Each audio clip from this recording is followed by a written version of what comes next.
What's up, my Wizards Dev? SBMTG down there. Super stoked about a card that I just saw on Mythic Spoiler, so let's take a minute. I'm going to break it down for you. Rapping. Anyway, we got a card today that's I'm actually really am that stoked about that I'm just going to rap. We've got Triskaidekaphobia right here. I've just seen it on Mythic Spoiler at like 2:30 in the morning today.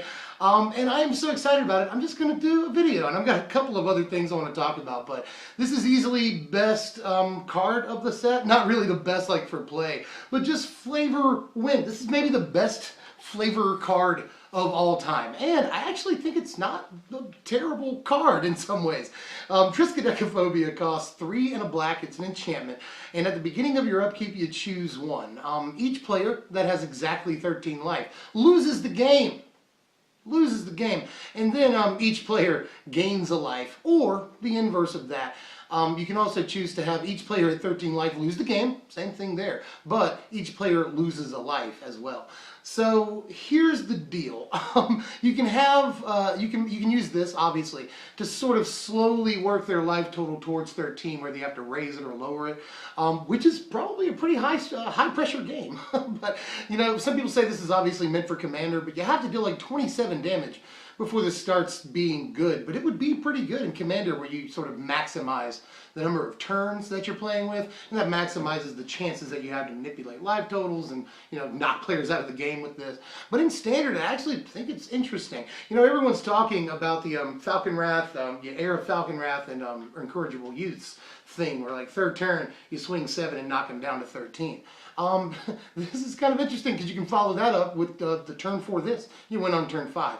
That is kind of Christmas land because they'll be able to manipulate their life total in some ways. But in this Standard, it's a lot harder to do that. You know, there's not fetch lands to mess with your life total. There's no, you know, like Thoughtseize as of months ago. But there's just not much in the Standard that allows you to manipulate your own life total, unless you have certain things. You know, aire. Later on in the game, you can have like Sorin maybe. I mean, there's different things. Ojutai's Command, Kalitas. You know, Kalitas, excuse me, I have to pronounce that right now.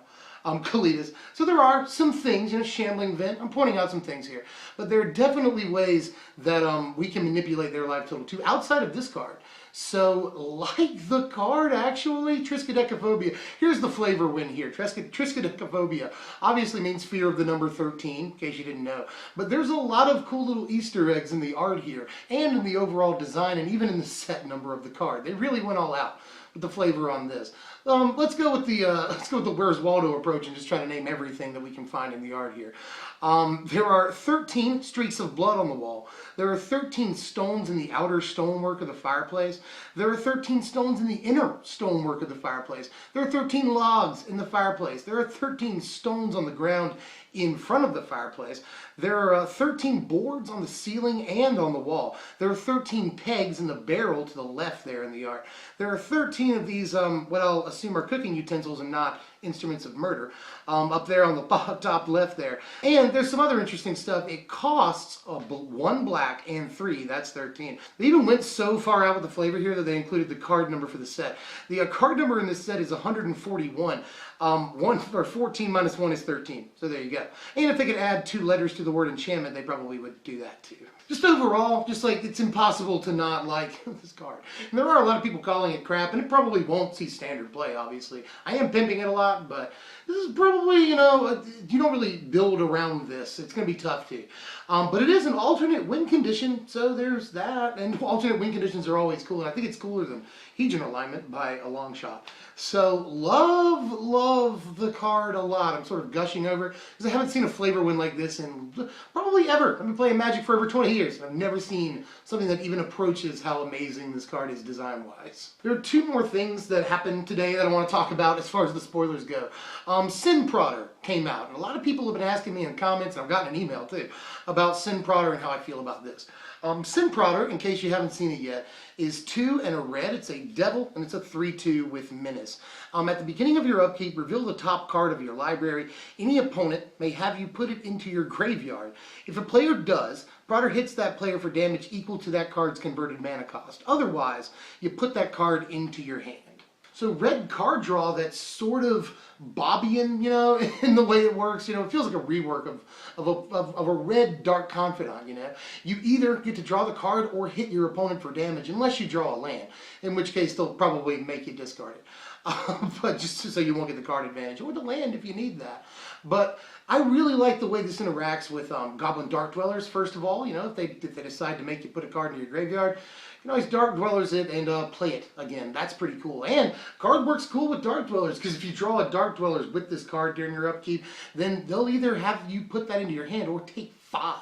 I like how this works with a lot of red cards, actually. Thunderbreak Region, you know, let me have that or take 4. Chandra, let me have that or take 6. And the card works really well outside of just mono red, you know, like in a Jund deck, this could maybe be a thing. You know, Jund wants card advantage, and Jund wants to hit them for a lot of damage too.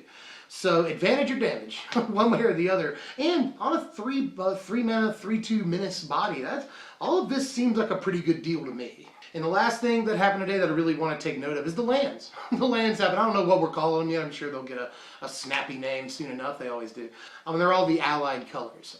Really think these are going to be great in standard. I will say that they don't really appear to be great top decks. You know, first couple of turns, these are really good. They sort of work in a common sense way with the battle lands. I like that about them. And they work well with Traverse the Ilvan Wall. We just spoiled that the other day. You know, first turn, Traverse. Second turn, reveal the basic land you just tutored for and play one of these untapped. So that seems cool as well. I think these are going to do a lot of work, and a lot of players are really happy that we're still going to be able to play 3 colors. At least that's what it looks like. I was just building Esper, and I'm still building Esper for the channel. And this helps a lot. Like, we really have even more lands than we can handle. We include, you know, 4 of each pertinent land of this type, and then 4 of each battle lands. Like 16 right there. Plus we have Shambling Vent, Caves of Koilos, you know. So we've got all the lands we need to make it work. So 3 colors is still a reality, and a lot of players are happy. A lot of players are sad, but don't worry, you probably won't come up against 4 and 5 color good stuff anymore. At least, fingers crossed you won't. That's all I've got for now. Like I said, I'm building Esper Control for the channel. Let me know how you feel about that. And Jund is also coming up. Had a lot of people ask about that in the comments lately. Jund is happening. I'm just going to let a couple more cards get spoiled before I do that. But all that's coming up, so sub if you're new, and if you want to catch that content. If you enjoyed this content, which I hope you did. I was really stoked about this card. Like the video, just take that thumbs up. And go to the channel, just hit Strictly Better MTG in the video there, the video description. It'll take you straight to our channel, and you see all the stuff we do. So yeah, do that, and I'll see you guys later. I'm sure there's more spoilers, and we'll have some deck decks coming up. Thanks for watching, my wizards.